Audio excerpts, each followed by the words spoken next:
నమస్తే, welcome to our channel. నేను సిరి. షర్మిలని ఖతం చేయడానికి తెలంగాణ నుంచి బీఆర్ఎస్ నాయకులు ఒక రాజకీయ మాఫియాని ఏపీకి పంపిస్తుందా, జగన్కి సపోర్ట్గా నిలుస్తుందా బీఆర్ఎస్ పార్టీ అనేది? ఈ అంశాన్ని చర్చించడానికి మనతో పాటు ఉన్నారు ప్రముఖ senior journalist, political analyst CS Rao గారు. నమస్కారం. నమస్తే శ్రీ. సార్, ఇప్పుడు చూస్తుంటే షర్మిల గారు కొంచెం అంచెలంచెలుగా ఎదుగుతున్నారు అనిపిస్తుంది. అంటే తన సభలే కావచ్చు, తను మాట్లాడే విధానమే కావచ్చు, ఇప్పుడు మనం చూసాము. సో కాంగ్రెస్ పార్టీని కొంచెం మళ్ళీ పూర్వ వైభవం తెచ్చేలాగా కనిపిస్తుంది.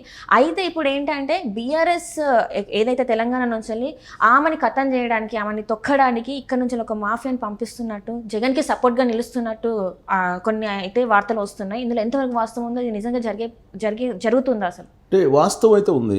వాస్తవం ఎందుకు ఉంది అని అంటే దానికి ఆధారాలు ఉన్నాయి.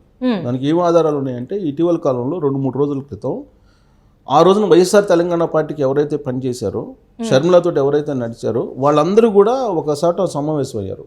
ఒక చోట సమావేశం అయ్యి మేము బాధితులమి, షర్మిల బాధితులమి, మాకు అన్యాయం చేసింది, వైఎస్ఆర్ తెలంగాణ పార్టీని నమ్ముకొని మేము పనిచేసాము, మమ్మల్ని ముంచేసి వెళ్ళిపోయింది, మాకు మా ఆస్తులు మేము ఖర్చు పెట్టి మేము ఇక్కడ ఆమె కోసం పనిచేసాము, సో కాబట్టి ఆమెను మేము వదలము, సో ఆమె మీద మేము అసలు విషయాన్ని చెప్పడానికి, ఆమె నిజ స్వరూపాన్ని చెప్పడానికి మేము ఆంధ్ర వెళ్ళి మేము ప్రచారం చేస్తామని చెప్పి వాళ్ళు అఫీషియల్గా అనౌన్స్ చేశారు. ఇటీవల 2 రోజుల క్రితం సమావేశం పెట్టుకొని ఆ రోజే కొండా రాఘవరెడ్డి అనే అతను ఒక ప్రైవేట్ ఛానల్కి ఇంటర్వ్యూ ఇస్తూ షర్మిల యొక్క ప్రవర్తన ఎలా ఉంటుంది, షర్మిల ప్రైవేట్ లైఫ్ ఎలా ఉంటుంది, షర్మిల నైజం ఎలా ఉంటుంది, షర్మిల ఏ విధంగా విషయం కక్కుతుంది జగన్మోహన్ రెడ్డి మీద అలాగే భారతీరెడ్డి మీద అనేటువంటి విషయాన్ని కొండా రాఘవరెడ్డి ఒక ప్రైవేట్ ఛానల్కి ఇచ్చిన ఇంటర్వ్యూలో బయట పెట్టారు. సో ఆయన టీంలో మెంబర్సే చాలామంది ఉన్నారు. వైఎస్ఆర్ తెలంగాణ పార్టీలో పనిచేసినటువంటి వాళ్ళు చాలామంది ఉన్నారు. వాళ్ళల్లో కొంతమంది ఏం చేశారంటే ఒక టీమ్గా ఏర్పడి వాళ్ళు ఇప్పుడు ఆంధ్రాకి ఎంటర్ అవడానికి, ఆంధ్రాలో షర్మిల ఎక్కడికి వెళ్తే అక్కడ ప్రెస్ మీట్లు పెట్టి షర్మిల గురించి బ్యాడ్గా నెగిటివ్ యాంగిల్లో ఒక ఫోకస్ చేసేటువంటి ప్రయత్నం చేయడానికి సిద్ధమయ్యారు. సో వాళ్ళందరినీ ఎవరు సిద్ధం చేశారు, వాళ్ళందరినీ ఒక టీం ఎవరు చేశారు అని అంటే బీఆర్ఎస్ పార్టీ వాళ్ళందరినీ సమీకరించి ఇప్పుడు ఆంధ్రాకి పంపిస్తుంది జగన్మోహన్ రెడ్డికి మద్దతుగా అనేటువంటిది ఒక ప్రచారం నడుస్తుంది. ఎందుకు ఆ విధంగా చేస్తూ ఉన్నారంటే బీఆర్ఎస్ పార్టీ గెలుపు కోసం 2018లో కానీ ఆ తర్వాత జరిగినటువంటి లోకల్ ఎలక్షన్స్లో కానీ అన్ని రకాలుగా సహాయ సహకారాలు అందించింది జగన్మోహన్ రెడ్డి. సో మొన్న ఓడిపోయినటువంటి ఎలక్షన్లో కూడా 2023లో జరిగినటువంటి అసెంబ్లీ ఎన్నికల్లో కూడా అన్ని రకాల సహాయం జగన్మోహన్ రెడ్డి అందించారు. ఈవెన్ లాస్ట్లో పోలింగ్ రేపనంగా ముందు రోజు రేత్రి కూడా అటు కేసీఆర్ ఇటు జగన్మోహన్ రెడ్డి ఇద్దరు కూడా నాగార్జున సాగర్ డ్యామ్ మీద ఒక గేమ్ కూడా ఆడారు. సో ఆ రోజు ఆ గేట్లకు సంబంధించి ఆంధ్రప్రదేశ్ పోలీసులు వచ్చి కొన్ని వందల మంది అక్కడ ఉంటే వీళ్ళు అడ్డుకోకపోతే 2-3 గాయాలయ్యాయి అనేది ఆ రోజు జరిగినటువంటి సంఘటన. పోలింగ్ కరెక్ట్గా ప్రారంభం అయ్యే నాటికి అన్ని ఛానల్స్లో ఆ బ్లూ మీడియాలో కానీ పింక్ మీడియాలో కానీ బాగా వచ్చినటువంటి న్యూస్ అది. అంటే ఆ విధమైనటువంటి సహకారం జగన్మోహన్ రెడ్డి అందించారు, బీఆర్ఎస్కి అందించాడు. దాంతోపాటు ఒకవేళ తెలంగాణలో కనుక ఓటేస్తే మీరు రాబోయేటువంటి రోజుల్లో ఆంధ్రాలో ఓటు వేయడానికి లేదని చెప్పి ఆ మేరకు కంప్లైంట్ చేసి ఎన్నికల కమిషన్ దగ్గర కంప్లైంట్ చేశారు. పోలింగ్ రోజు మార్నింగే వెళ్ళి ఎలక్షన్ కమిషన్ కంప్లైంట్ చేశారు. అక్కడ ఓటు వేసే వాళ్ళని మళ్ళీ ఆంధ్రాలో వేయకుండా అడ్డుకోవాలి అనేటువంటి దాంతో కొన్ని వందల మంది ఓటు వేయకుండా ఆగిపోయారు ఇక్కడ. ఎందుకు ఆంధ్రాలో ఓటు వేయాలి అనేటువంటి ఉద్దేశంతో. సో ఇలా అనేక రకాల సహాయ సహకారాలు అన్ని రకాలుగా ఆర్థికంగా కానీ తర్వాత టెక్నాలజీ పరంగా కానీ అన్ని రకాల సహాయ సహకారాలు జగన్మోహన్ రెడ్డి 2023 అసెంబ్లీ ఎన్నికల సందర్భంగా కేసీఆర్ అండ్ టీంకి బీఆర్ఎస్ పార్టీకి అందజేశారు. ఇది నగ్న సత్యం, అది అందరికీ తెలిసినటువంటి అంశం. సో ఇప్పుడు రాబోయేటువంటి ఎన్నికల్లో 2024 ఎన్నికల్లో ఆంధ్రప్రదేశ్ ఎన్నికలకి అన్ని రకాల సహాయ సహకారాలను బీఆర్ఎస్ పార్టీ అందజేయడానికి సిద్ధంగా ఉంటుంది. దీంట్లో అసలు నిర్వివాదాంశం. ఎందుకనంటే 2019 అసెంబ్లీ ఎన్నికల్లో జగన్మోహన్ రెడ్డికి ఆర్థికంగా సామాజికంగా అన్ని రకాలుగా అండదండలు అందించారు కేసీఆర్. సో ఆ రోజు నేను చంద్రబాబు నాయుడుకి రిటర్న్ గిఫ్ట్ ఇస్తున్నానని చెప్పి యాంగిల్లో ఫోకస్ అయ్యాడు ఆ రోజున కేసీఆర్. సో ఈసారి ఎన్నికల్లో కూడా ఖచ్చితంగా అన్ని రకాల సహాయక సహకారాలు అందించడానికి బీఆర్ఎస్ పార్టీ సిద్ధమైంది. దానికి కారణం ఏంటంటే రాబోయేటువంటి రోజుల్లో కనుక జగన్మోహన్ రెడ్డి ప్రభుత్వం మళ్ళీ అధికారంలోకి వస్తే ఆంధ్రప్రదేశ్లో తెలంగాణలో ఉండేటువంటి రేవంత్ రెడ్డి ప్రభుత్వాన్ని పడగొట్టచ్చు అనేటువంటి యాంగిల్లో బీఆర్ఎస్ పార్టీలో చాలా సీరియస్గా చర్చ జరుగుతుంది. ఇది ఫస్ట్ నుంచి వస్తున్న ఒక చర్చ. ఫస్ట్ నుంచి వస్తుంది. 6 నెలల్లోనే దిగిపోతుంది, కాంగ్రెస్ ప్రభుత్వం అయిపోతుంది, ఖతమైపోతుంది, మళ్ళీ బీఆర్ఎస్ ప్రభుత్వమే వస్తుందని చెప్పి వాళ్ళు ఫస్ట్ నుంచి కూడా చెప్తున్నారు. సో ఆ ప్రణాళికలోనే వీళ్ళు ఇట్లా పావులు కప్పుతున్నారు అని అనుకోవచ్చు మనం. సో తాజాగా కూడా మళ్ళీ కేటీఆర్ ఒక కామెంట్ చేశారు. ఆయన ఏం చేశారు, లోక్సభ ఎన్నికల తర్వాత ఎన్ని రోజులు ఉంటుందో రేవంత్ రెడ్డి ప్రభుత్వం చెప్పలేమని చెప్పి ఆయన కామెంట్ చేశారు. అంటే దాని అర్థం ఏంటి, ఖచ్చితంగా రేవంత్ రెడ్డి ప్రభుత్వాన్ని పడగొట్టడానికి పావులు కదుపుతుంది బీఆర్ఎస్ పార్టీ.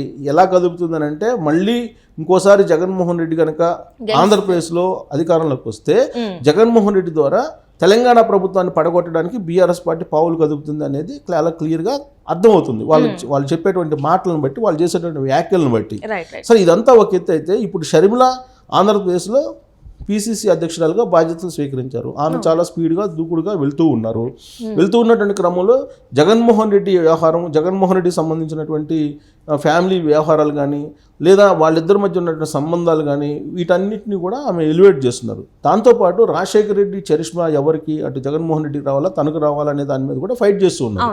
సో రాజశేఖర రెడ్డికి ఉన్నటువంటి చరిష్మా ఒక్కటి కూడా జగన్మోహన్ రెడ్డికి లేదని చెప్పి ఆమె ఎలివేట్ చేస్తున్నారు. ఇప్పటి వరకు ప్రతిపక్షాలు ఎన్ని విమర్శలు చేసినప్పటికీ జగన్మోహన్ రెడ్డి మీద, ఇప్పుడు షర్మిలా చేసినటువంటి కామెంట్స్ ఎక్కువగా ప్రజల్లోకి వెళ్తూ ఉన్నాయి. సో దీంతో అక్కడ వైఎస్ఆర్ కాంగ్రెస్ పార్టీకి నష్టం కలుగుతుంది అనేటువంటిది అర్థమవుతుంది, సర్వేల రూపంలో అర్థమవుతుంది, అలాగే జగన్మోహన్ రెడ్డి మాటల రూపంలో కూడా అర్థమవుతుంది. సో దీంతో షర్మిల గ్రాఫ్ అక్కడ తగ్గించాలి, షర్మిల దూకుడును తగ్గించాలి అనేటువంటి ప్రయత్నం తాడేపల్లి క్యాంపస్లో జరిగింది. ట్రయల్స్ జరిగాయి. అన్ని ట్రయల్ చేసి ఎలా తగ్గించాలి షర్మిలకి, టిట్ ఫర్ టాట్ లాగా ఇప్పుడు తెలంగాణ నుంచి వచ్చినటువంటి షర్మిల ఏ విధంగా అయితే జగన్మోహన్ రెడ్డిని రాజకీయంగా దెబ్బకొట్టేటువంటి ప్రయత్నం చేస్తున్నారో, అదే తెలంగాణలో ఉండేటువంటి ఒక టీంని, వైఎస్ఆర్టీపీ నుంచి వాళ్ళని తీసుకొచ్చి ఆంధ్రప్రదేశ్లోకి పంపించి ఆంధ్రప్రదేశ్లో ప్రచారం చేయడం ద్వారా షర్మిల ఏ విధంగా మోసం చేసింది, నమ్మించి వైఎస్ఆర్ తెలంగాణ పార్టీని పెట్టి ఎంతమందిని ఆకర్షించినటువంటి వాళ్ళు పార్టీలోకి వచ్చి రాజకీయ భవిష్యత్తు కోసం ఎవరెవరు ఎంత ఖర్చు పెట్టారు, షర్మిల ఎంత నమ్మక ద్రోహి అనేటువంటి యాంగిల్లో ప్రొజెక్ట్ చేసేటువంటి ప్రయత్నం ఇప్పుడు బీఆర్ఎస్ పార్టీ చేయడానికి ఒక టీంని తయారు చేసింది. ఆ టీం రేపో మాపో ఆంధ్రప్రదేశ్లో ఎంటర్ అయ్యేటువంటి అవకాశం ఉంది. సో ఇప్పటికే ఆమె అన్ని జిల్లాలకు సంబంధించినటువంటి ప్రచారానికి వెళ్ళారు. ఆ తర్వాత ఆమె బహిరంగ సభలకు ప్లాన్ చేసుకుంటున్నారు. ఇలాంటి పరిస్థితుల్లో షర్మిల వ్యవహారాన్ని మొత్తాన్ని దించేసేలా, షర్మిల వ్యవహారాన్ని మొత్తాన్ని గ్రాఫ్ దించేసేలా, మొత్తం చర్చనీయాంశం అయ్యేలాగా ఈ టీంని అక్కడ పంపించారు. సో కాబట్టి ఈ టీంని అక్కడ పంపించడానికి రెడీ అయ్యారు, ట్రైనింగ్ కూడా ఇస్తున్నారు. ఆ ట్రైనింగ్ లో భాగంగానే ఉంటుంది సార్. మరి ఇప్పుడు ఇక్కడ నుంచి తెలంగాణ నుంచి అక్కడికి వెళ్తే ఎలాంటి ఇంపాక్ట్ పడుతుంది మళ్ళీ షర్మిల గారి మీద? అంటే ఆ షర్మిల గురించి చెప్తారు కదా, షర్మిల తోటి ట్రావెల్ అయ్యారు, ఆల్మోస్ట్ 2 years ట్రావెల్ అయ్యారు కదా వైఎస్ఆర్ తెలంగాణ పార్టీ తోటి. ట్రావెల్ అయినటువంటి సందర్భంగా ఆమె ఎవరెవరితోటి ఏమన్నారు అవన్నీ బయట పెడతారు, వీళ్ళే పెడతారు. అది నిజం అవుతుందా తర్వాత సంగతి, చర్చనీయాంశం అయితే అవుతుందిగా. ఇప్పుడు కొండా రాఘవరెడ్డి ఉన్నాడు, ఆయన అయితే ఒక ఛానల్కి ఇచ్చినటువంటి ఇంటర్వ్యూలో చేసినటువంటి వ్యాఖ్యలు ఇప్పటికి కూడా చర్చనీయాంశం అయ్యాయి కదా. ఎంతకంత నీకు నెగిటివ్ షేడ్ అయితే క్రియేట్ చేయగలిగారు కదా, షర్మిల మీద నెగిటివ్ షేడ్ అయితే క్రియేట్ చేయగలిగారు. ఇప్పుడు షర్మిల ఏం చేస్తుంది, జగన్మోహన్ రెడ్డి మీద నెగిటివ్ షేడ్ క్రియేట్ చేస్తున్నారు అక్కడ. సో అలాగే క్రియేట్ చేస్తున్నారా, ఉన్న విషయాన్ని చెప్తే అది క్రియేట్ అవుతుందో తర్వాత సంగతి. అలాగే ఇప్పుడు